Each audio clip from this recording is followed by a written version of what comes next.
Hi, I'm Rachel Abbott, and this is the Standard's Tech and Science Daily Podcast. Coming up, the asteroid set to skim past Earth today. Now, let's get into it. SpaceX has landed a lucrative NASA contract to destroy the International Space Station after 2030. SpaceX will essentially develop a method to safely deorbit the space station, so it will essentially involve pushing or pulling it back down towards the Earth's atmosphere, where it can safely burn up in the atmosphere over the ocean. This sort of thing has happened before with the Russian Mir space station, which was safely deorbited in 2001. That's Jake Foster, astronomer at Royal Observatory Greenwich.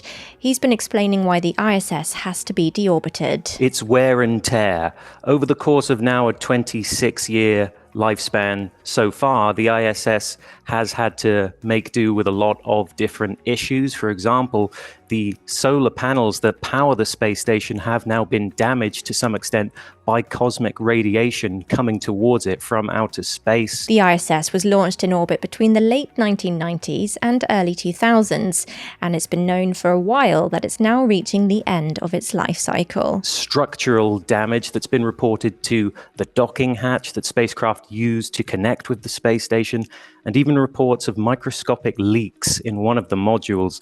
And that's not unexpected, and it's not a case of poor engineering. This is just the kind of thing you have to expect when you have a space station the size of a football pitch barreling around the Earth at about 7 kilometers per second over the course of 26 years. The ISS remains a blueprint for international science, exploration, and cooperation in space, with over 3,300 experiments conducted in microgravity. The US, Japan, Canada, and member nations of the European Space Agency have committed to operating the station through to 2030. Russia, despite geopolitical tensions with the West, has said it would continue space station operations through at least 2028. So that's the plan for ISS, but what will replace it? Jake has been telling us everything we know so far. NASA has its eyes firmly on the moon at the moment. So rather than NASA creating a replacement space station, in fact, they've got their eyes locked on a lunar gateway, essentially a space station in orbit around the moon that will provide safe passage to astronauts that are traveling to the moon over the next few decades. And as well as that, NASA are looking to build a permanent lunar base on the surface of the moon, and eventually with the idea of sending astronauts to Mars, over to the Red Planet. But there are plans for commercial space companies to build space stations of their own. Companies like Axiom Space, Blue Origin, and even Boeing have plans or collaborations in the works to build their own space stations. Next, could buildings mimic trees to improve air quality in our cities and reverse the effects of climate change?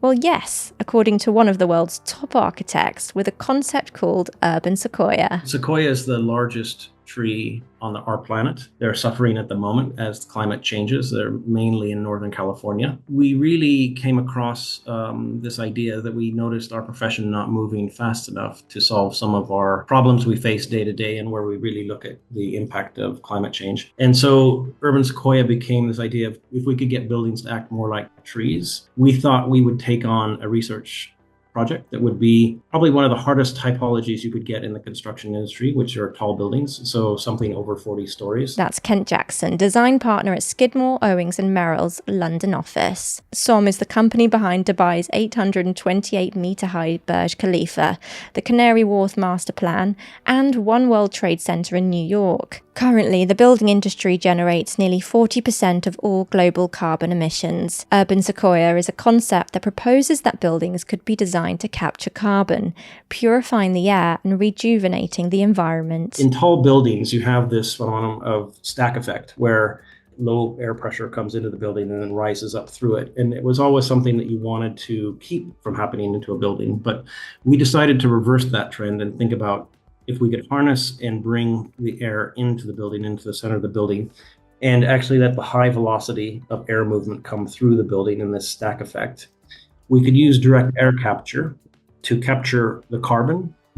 And what's really interesting about that is that after 5 years of this building, we would be in a carbon negative situation, and it would only continue to capture carbon from the Earth's atmosphere as it was over its lifespan. Kent's also got some important messages for our future Prime Minister. Our future PM needs to act. We have been far too complacent in the construction industry. It is one of the biggest violators when it comes to carbon usage. You're bringing ecologists to the table. You're bringing politicians to the table. You're bringing, if need be, insurance companies to the table, contractors, as well as the design team, the developer and the owner and the client, to all come together and talk about issues that not everyone's going to be experts over, but in a shared environment. And I would encourage the PM to definitely find ways in which the construction industry could deal with innovation and some of the risks that are associated with innovation. They believe if every city around the world applied concepts like this, then the built environment could remove up to 1.6 billion tons of carbon from the atmosphere every year.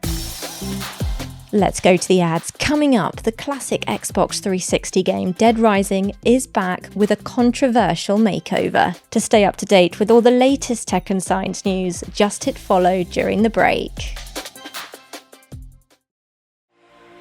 Welcome back.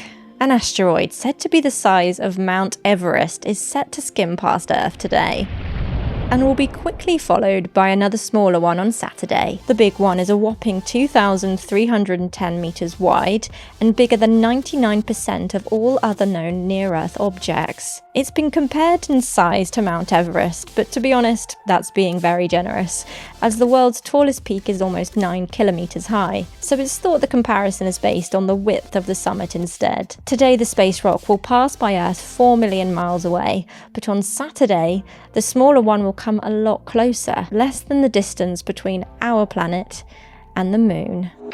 Next, a new satellite image is helping shed light on how ice and snow in clouds turns into rain. Scientists said the image taken by EarthCare, a joint mission between Europe and Japan, offers a unique glimpse into the internal structure of clouds. Experts were able to identify distinct layers within the clouds, with ice crystals and snowflakes suspended at the top, some of which are falling slowly below. The researchers say they found a clear boundary at an altitude of around 5,000 meters, where the ice and snow is melting. It's thought the findings will help our understanding of how fast rain and snow falls, which could help improve weather and climate predictions. And finally, Frank West. Remember that name, because the whole world's gonna know it in 3 days.